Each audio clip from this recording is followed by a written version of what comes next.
Gosh, we're on Facebook, LinkedIn, Twitter, YouTube. I probably missed some stuff there, and we're also live on our private event channel here, where we're talking today about financial innovations driving better economic occupancy. And I can tell you, listen, there's a lot of things coming to our industry, but all of the things that we need to focus on today in this economic environment is about that economic occupancy. How do we make sure that we can get to the yields, be more efficient in our business, all without just depending on driving up rents? There's more ways to get to opportunities in multifamily.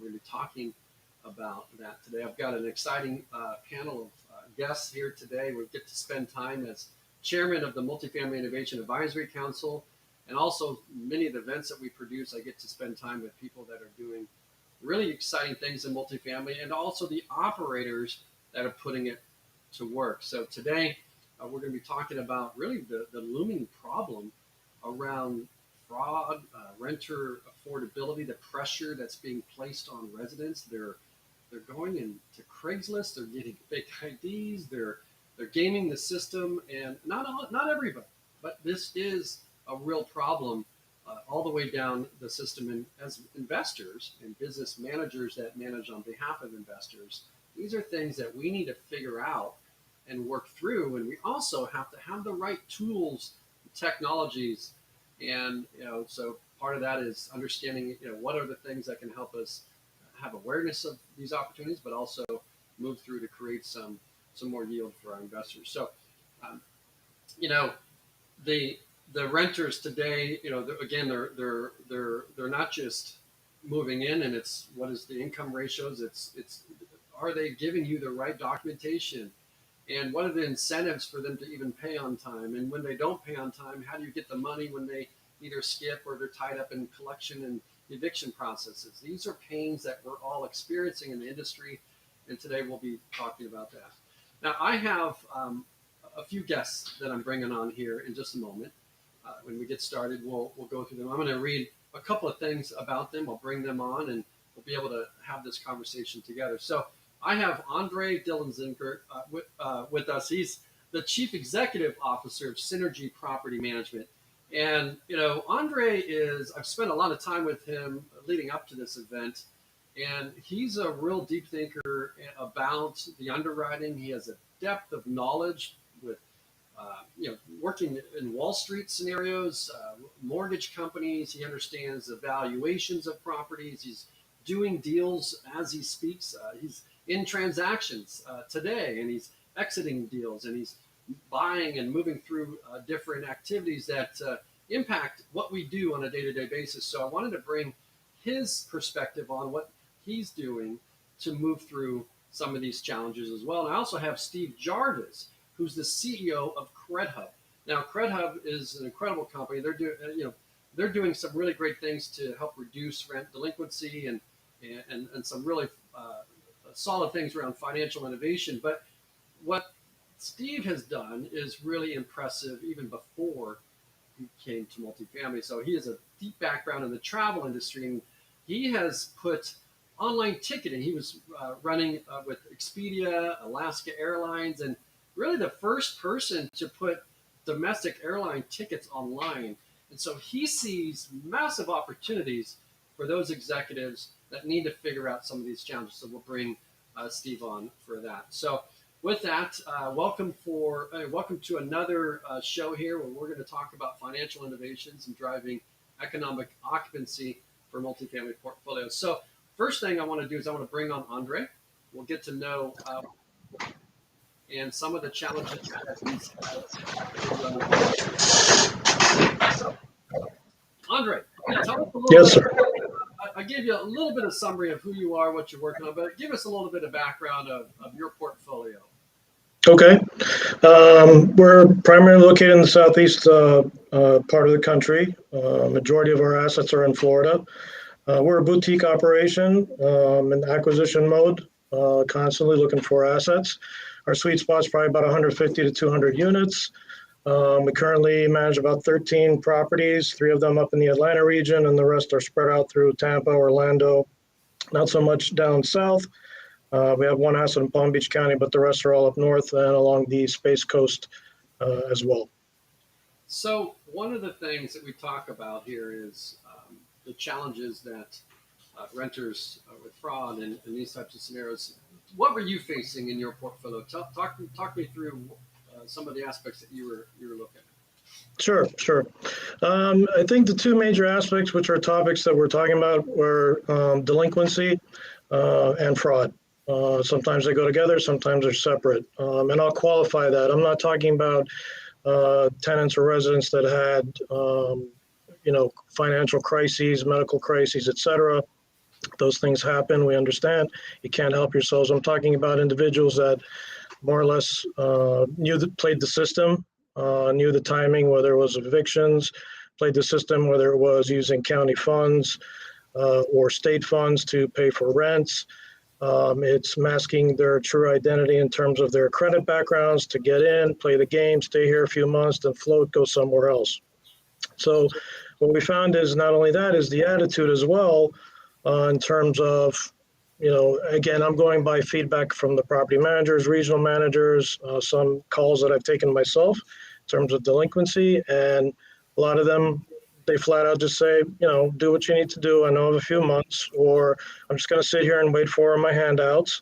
And when times comes, you do what you have to do. And in the meantime, I'm just going to live my life and not pay rent and move on.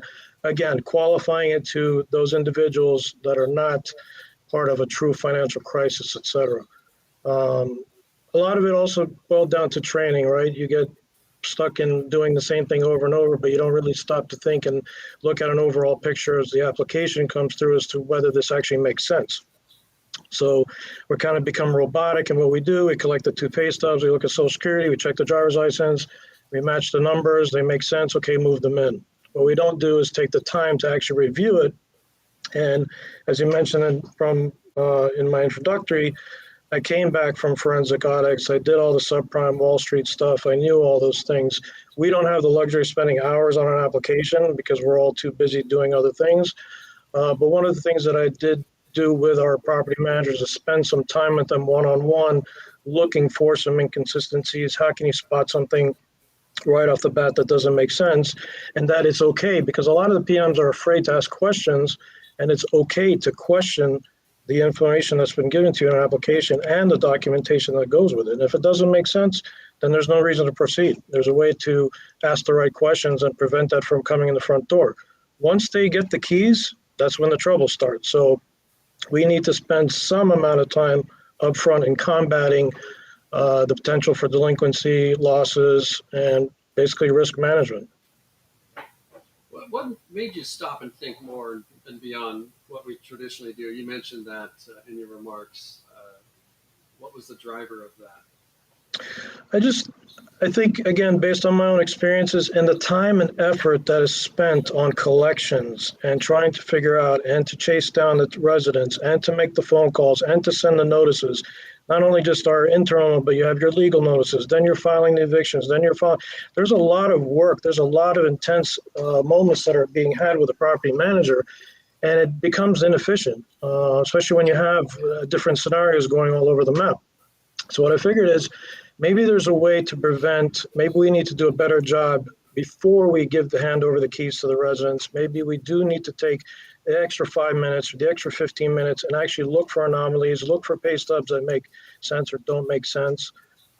We've learned through our experiences in some counties that we actually have to visit the county website because the background report doesn't usually catch on some of those evictions or criminal backgrounds. I can point out, for example, Hillsborough County, notorious. Our background reports most of the time do not match. We'll find other things that are pending on the public court records. We do that a lot up in Fulton County as well because that place is ridden with a lot of fraud, a lot of CPNs. I mean, they advertise fraud. You can walk in the streets of Atlanta and see little billboards that say, get a new CPN. It's $60. Just call me and I'll take care of it for you.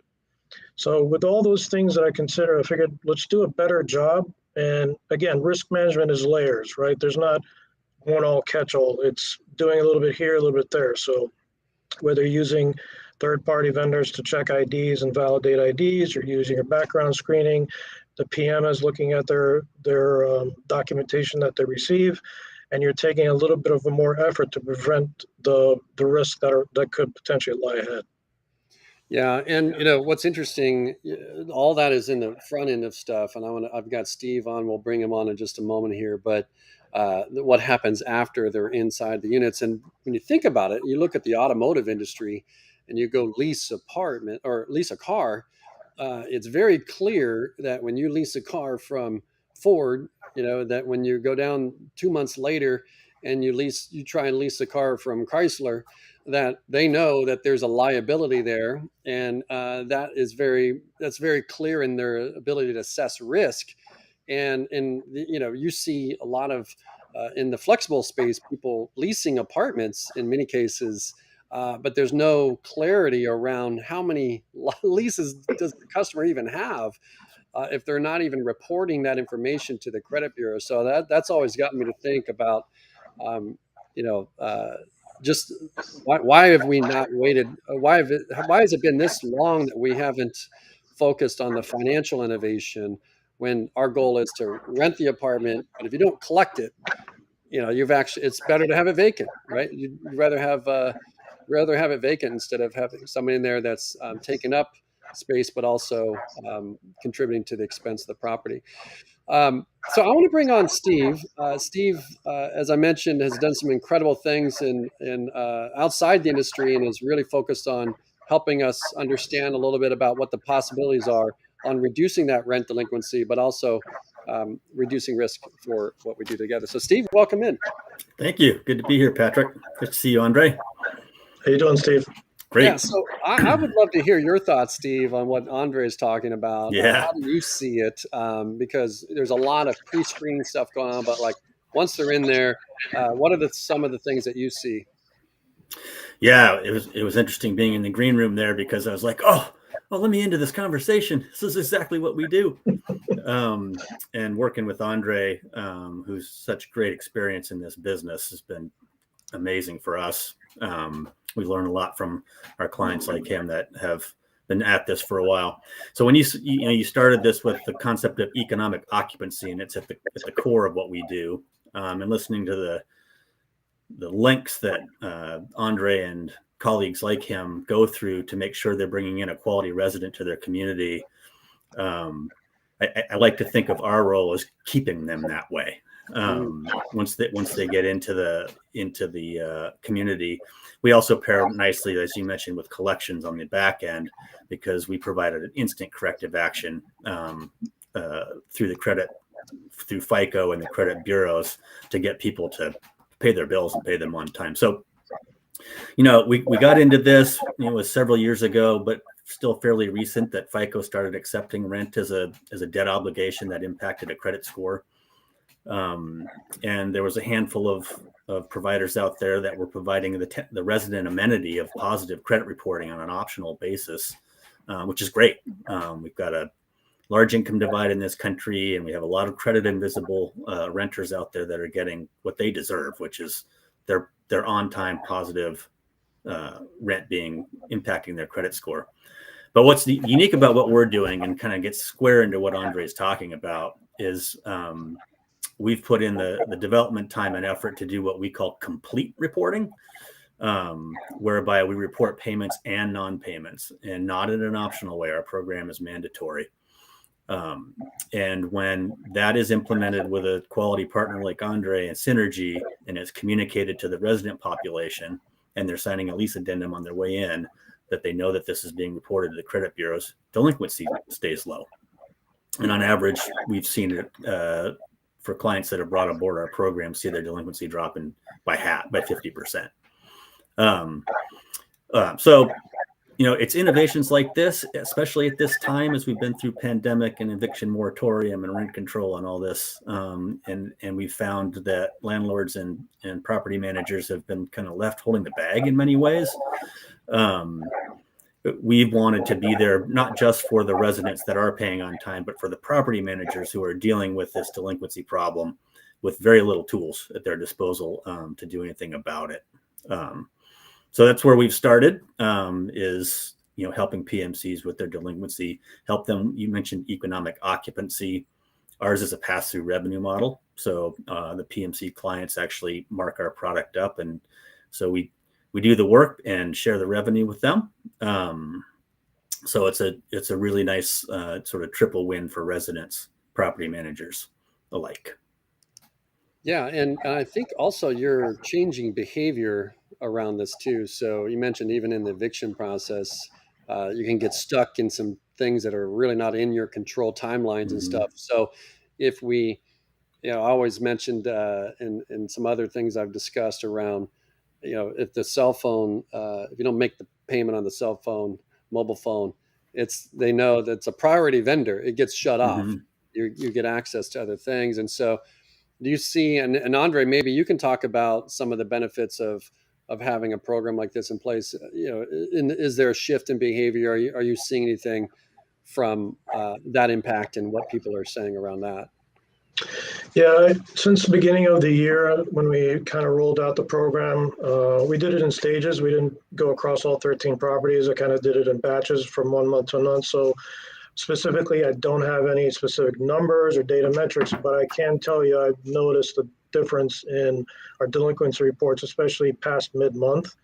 Even though we only report delinquents that are 30 plus days, I do see a different pattern. I do see that there's less of a batch of individuals that are waiting till the end of the month. I see earlier payments.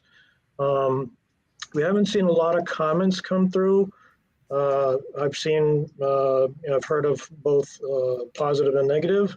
I can tell you the positives are usually the individuals who say, hey, I think the balance is incorrect. Those obviously go straight to Credit Hub. They make the corrections. It's within a matter of minutes. Their service is excellent. The complainers are the ones who are usually the delinquent ones who are looking for another reason and want to argue the laws and basically affirm themselves as experts in equal credit and fair debt reporting. And those are the ones that are the problems. But again, it's been a handful, and I have noticed a difference. And even the property managers have made comments that it seems to be getting a lot easier, especially the second half of the month, not having as much to collect. So I'm assuming that this program has helped. Yeah, we talked to them too. So we do the best we can to take on as much of the resident questions and concerns as possible, and let Andre and his team do what they do best, which is manage these communities and allow us to be the credit experts. So we talk to residents. He's right. It's like we get 3 types of calls. One is, what is this? And once we explain it to them, they're thrilled. And I'll talk about ID protection in a minute as well, which we deliver. The second would be, this is wrong, and way more often than not, it isn't wrong. So these are the folks Andre was talking about at the beginning that will do anything to deceive, hide, not pay. And then the third kind which we like the best, is, I need to get this off my credit report. Can I pay you? And right. We say, we're not a collections agency. You need to go pay the person that you owe. And we see a lot of that. The other way we hear about it is through Yoskers. So the credit bureaus, the residents who are experiencing, a delinquency and an effect on their credit score will we'll dispute it through the credit bureaus. And we answer all of those as well. And 9 times out of 10, it's the date, they owe the money and they need to go pay it. Now, it's interesting. Andre had talked about ID protection and ID theft in his intro. We actually are getting a fair bit of that as well, where the resident who is impacted isn't in the community. Their ID was stolen. And that's a great thing for us to play back to the property manager as well. You have someone in your community that's on a stolen identity. Mm-hmm. And we definitely are there for those impacted folks to help them clean that up. So much so that we actually have a ID protection product that is available also to PMC clients. It's like LifeLock sized identity insurance. It comes with $1 million of insurance, so that residents have can get that benefit as well if they bump into that problem. Yeah, we're getting some questions we've got Carla, Steve. What is the name of your company? Is there a website they can view? They're pretty excited. You can see this is probably a significant pain in the industry. And I think there's some that are looking at, like, we have massive amounts of pain around this stuff. This isn't something operators. We've got so many things to take on ourselves. Andre, how does that work through having a partner? Do you lean on them? You've done some real good forensic stuff, so I'm sure you took some thorough review and looking through that stuff. How does that? How do you know when to partner with somebody on something like this and when to just try and dabble in this? I think it's through conversations, it's through research, it's through asking them the questions. How do you report? If they have the technical savvy. I've interviewed a couple of other companies that were okay. I don't doubt that they're legit. One thing that I did like is the approach, the positivity that they had. And they were I can tell you, Lisa and her team on the sales side, Steve and the operations, they were excellent. Through the contract negotiations, they had some flexibility there. I had to change the implementation date a couple of days because it was more towards the end of the year, so we had a lot happening. They were like, that's fine. We talked about ramp up. They were okay with that. I swapped some properties, changed the schedule around in terms of the properties. They were okay with that. I think I had to drop one because we were selling it. So all in all, I have high expectations of our vendors, and they've never let me down. And to Steve, what Steve was saying, that I think is very important for property managers and regionals and everybody else to understand is that they handle the complaints. I mean, it's just like your account goes to collections or anything else. It's tenant calls you, berates you, says, et cetera. You can simply give them Credit Hub's number. Most of them will have it already, but they will call. And Lindsay and her team, I mean, they're on it right away. And they resolve the conflict, whether it's it was error information or if it's correct information. I don't hear a peep back from the tenant, nor there's a PM. So they handle everything. They do it, compliant as well. They follow the laws to a T, and I think it's great that to partner up with them, especially that they say what they will do. A lot of times, you get a company, yeah, we'll do it, and then, hey, I need to fix this item, and it takes 2 to 3 weeks. You can't do that in the credit arena. That needs to be resolved exactly, because at the same time, I don't need this tenant calling me every single day. Can you take care of this? Take care of this. No, it's taken care of. And I think that's awesome to be said about Credit Hub. Thank you. Yeah. And so, Steve, I mean, you have solved big challenges in industries, I think, probably bigger than ours. How is that approach going into this marketplace, solving this challenge? How has that played out? I mean, now we just have a communication challenge. We got to get people to have awareness that they have relief available to them. And then obviously the training of the customers is, there's been years and years of training where they could neglect things. And now we've got some tools to protect us on that. How has your approach been so far with this? This was such a fun problem to get my arms around and get involved in. I loved my career in travel and in travel innovation, and proud of that. But this is such a core issue. I mean, the work that Andre and his, this industry, this community does for people is just, it's inspiring to me. I really wanted, so I'd sort of retired from the travel business and was dabbling back in startup, and was watching the income divide and starting to learn about, credit invisible, just folks that couldn't get out of a hole, whether they started there or found themselves there. And I really wanted to get involved in developing technology and at scale to help people. And it's nice to have a solution that helps both residents and property managers.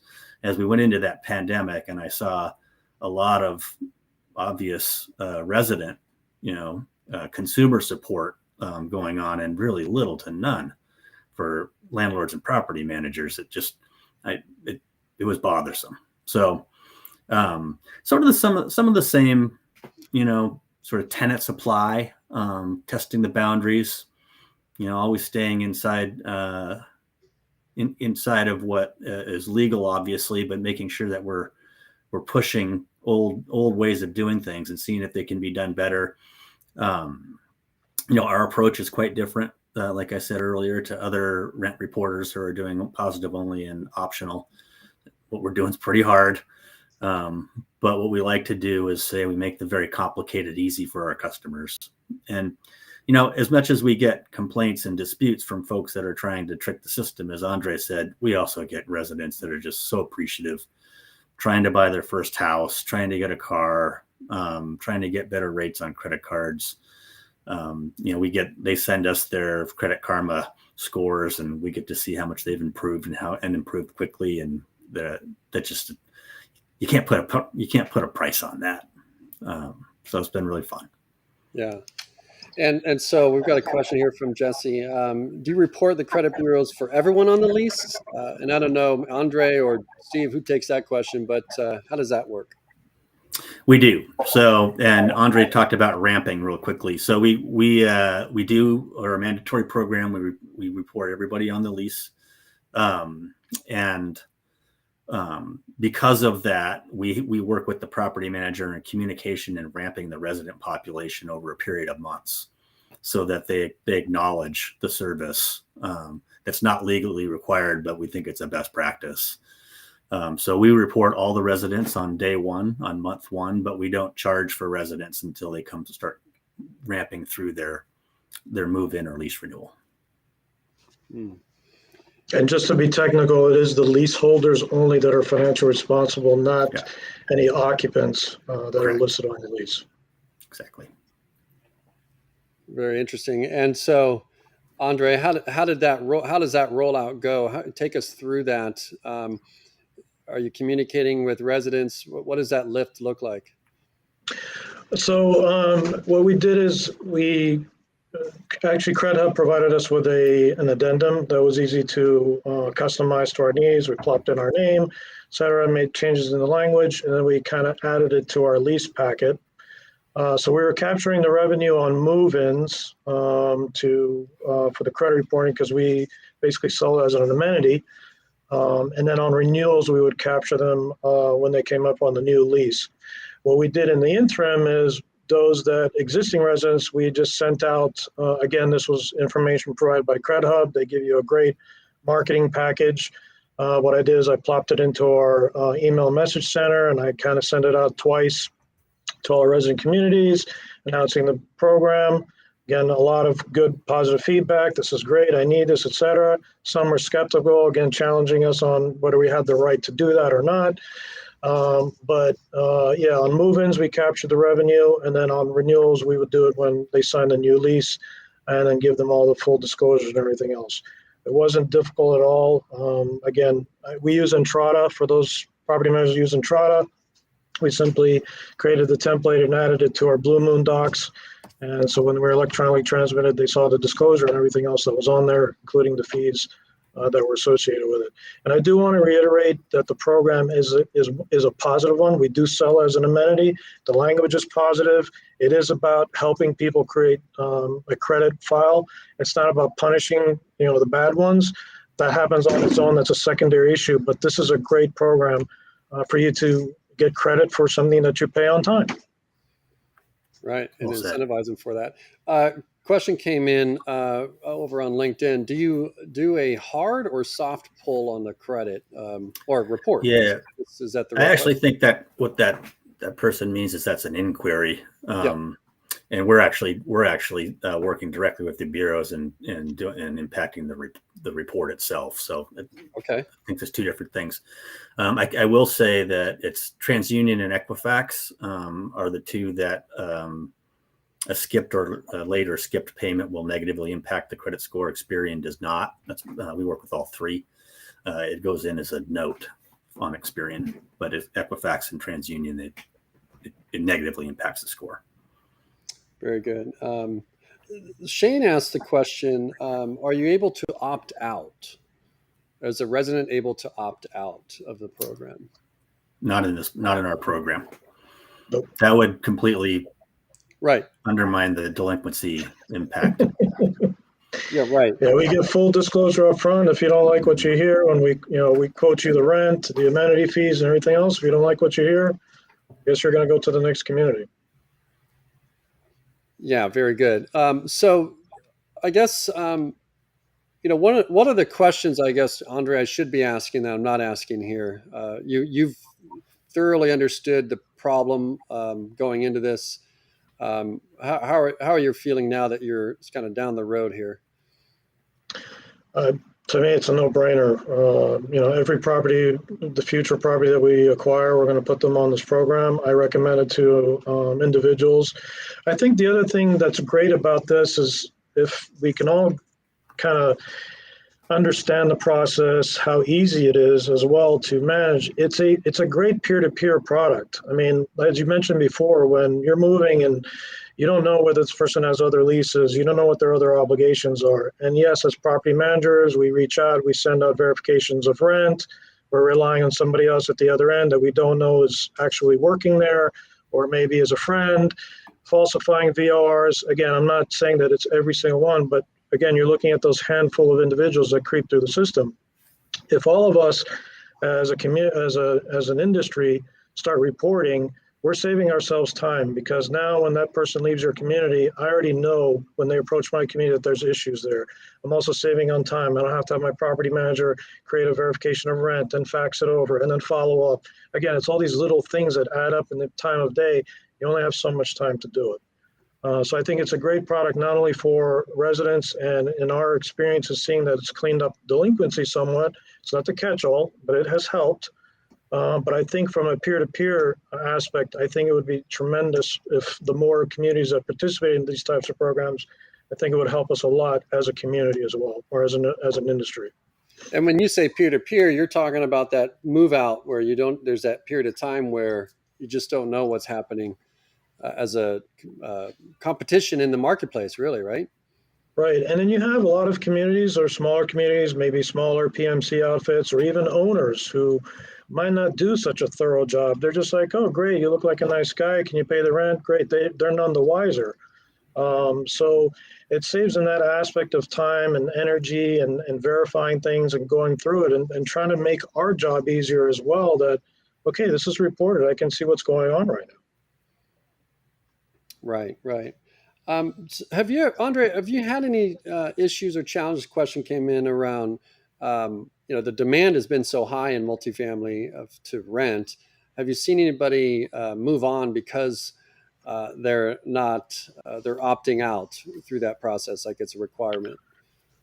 Since we've rolled this out at the beginning of the year, I've not had one PM telling me that, I'm losing tenants because of this amenity or this extra fee. I think tenants are understanding that a lot of places right now just have amenity fees, whether it's for credit reports, whether it's something else, a community fee, et cetera. I think they're used to it. And if they shy away, we probably don't know about it. And it's probably somebody we don't want to hand the keys over to anyway. Right. To me, that's a red flag. If you're afraid to report your good payment history, I'm not sure why you would want to avoid that. True. And so, Steve, talk to me about the upside here, because you had mentioned earlier in your remarks that there's an adjacent income opportunity as well to facilitate this program for their communities. Talk me through that. Yeah, like I said, ours is a pass-through revenue model. We recommend that our clients mark up the product, and generally they do, upwards of 100% usually. Oftentimes we're in a residence rewards package, so the product is an amenity inside the package. Sometimes it's standalone.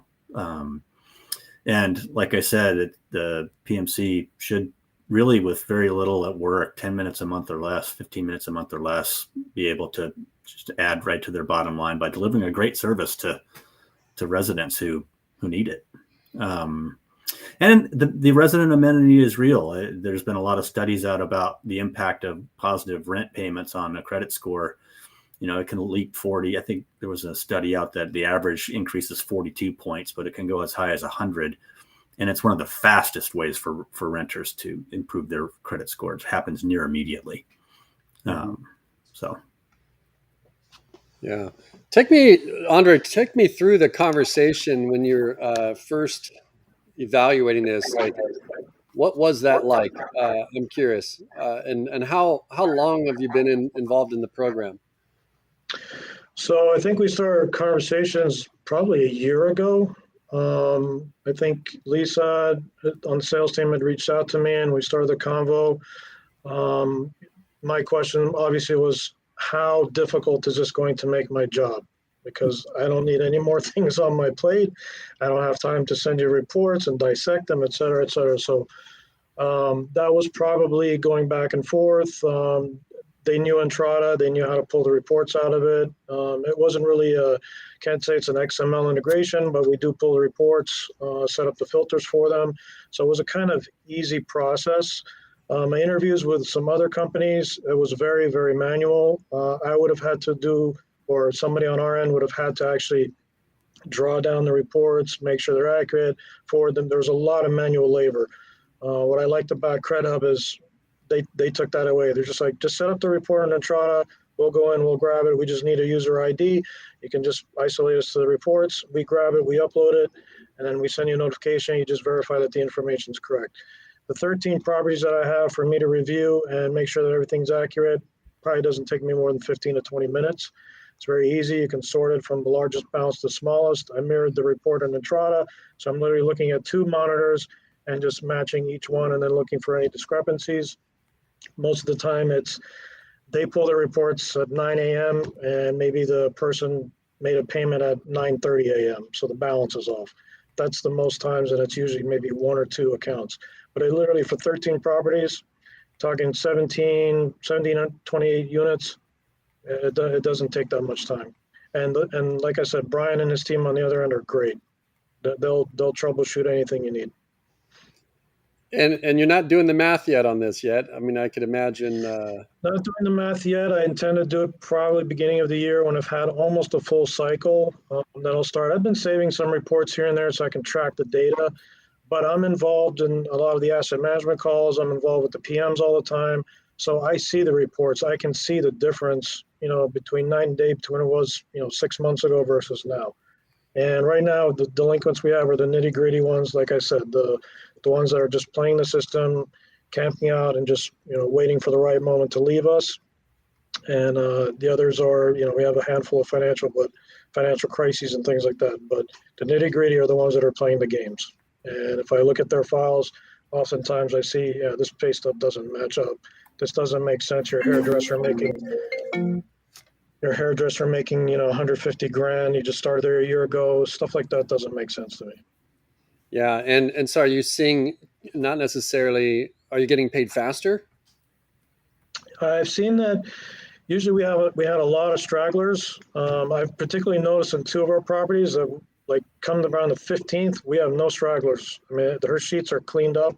It's nice. She's not spending as much time on that. The other gentleman is also doing the same thing. So I do see the improvement, and any improvement I can give to my property manager so they become more efficient, less time making phone calls and follow up on things that should have been paid in the first time, that's a plus for me. So it's not just about reporting positive credit. It's not just about making sure the reporting so that the next community knows about it, but it's also for us to be more efficient. And if we start to curb that behavior and more residents start to understand the benefits plus the negatives that come out of it, it does make our job easier because they take more pride in what they want to do. Again, it's not a catch-all, end-all. It's not that we went from, whatever X amount to shot through the dark. It's an improvement, and it's something they're paying for, so why not? If you're going to talk about, again, risk management, and you're doing the layers, the ID check up front, the credit reporting, the forensics, it just helps. And you just want to become more and more efficient. And at Synergy, we pride ourselves. We're very lean. We'd like to leverage technology to the hilt before we throw bodies out of system. So CredHub, and again, I was skeptical at the beginning, but through my conversations with Lisa, going through it, I think she got Brian on the phone and part of her other team. We had great calls. I asked all the questions. There was zero pressure, which was also great. They weren't trying to shove contracts down my throat. Took our time, and it's just been a very, very positive experience to deal with them as a vendor.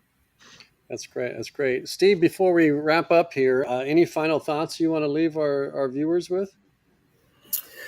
No, I think Andre covered it quite well. I do like where he's headed with this being good for the industry. We kind of have an internal sort of mission that we want to make the economic lives of our community better, residents and property managers alike. So I think as this grows, having this better information out in the credit bureaus and the FICO scores, allowing Andre to not just use CredHub data to reduce his delinquency, but to improve his obviously, thorough screening before bringing someone into the community is going to be really another added value, where you're really going to be able to look at a resident and say, well, what was their payment history at the last place they stayed, so that you can make better decisions. And that's just a matter of data size and growth, but we'll get there. Yeah, well, we're on the right track, and I know you've made my travels easier in airlines, so we can appreciate that. I know that there's some possibilities here too as well, and it sounds like everyone's on the right track. So we'll wrap right now, and we'll get an opportunity for everybody to connect with you guys, and we'll see you on the next one. Andre, appreciate you coming on. Steve, thanks for sharing your time. Yeah, thanks Thank you so everybody. much. Appreciate it for Very having us. fun.